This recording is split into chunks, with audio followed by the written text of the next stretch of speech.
Another story I heard about myself.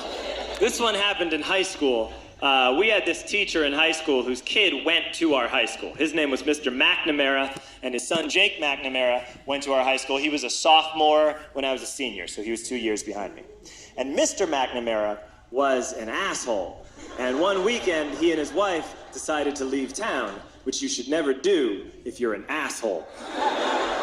And Jake McNamara decided to throw a party at the teacher's house. Hooray! And everyone around town heard about it, and we all got up individually and thought, okay, let's go over there and destroy the place. I walked into this party, everyone I had ever met was there, and everyone was drinking like it was the end of the world. People were drinking like it was the Civil War and a doctor was coming to saw our legs off. It was totally unsupervised. We were like dogs without horses. We were running wild. I walked down to the basement. They had a pool table in the basement. One dude took a running start and threw his body onto the pool table and broke it in half. Another kid found out which room was Mr. McNamara's and went upstairs and took a shit on his computer. So the party was going great. I'm standing in the basement and I'm holding a red cup. You've seen movies. And I'm standing there and I'm holding a red cup and I'm starting to black out. And I guess someone said like, something, something, police. And in a brilliant moment of word association, I yelled, fuck the police! Fuck the police! And everyone else joined in. 100 drunk white children yelling, fuck the police. With the confidence of guys who have like already been to jail and aren't afraid of it anymore. You know, that like, I serve my nickel, you come and take me confidence. But white children.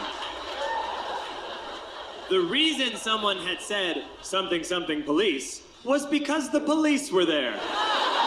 So a Chicago police officer walked down the stairs and got to the bottom in the basement and looked out over a sea of drunk toddlers yelling, fuck the police, in his face.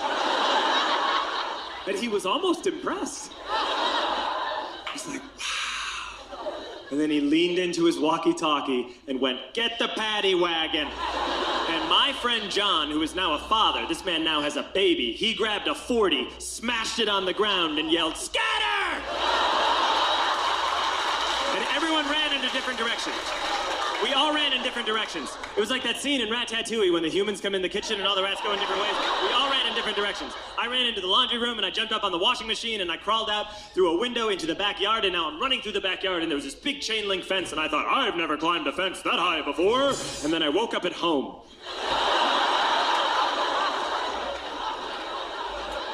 On Monday, I went to school because that's what we did back then.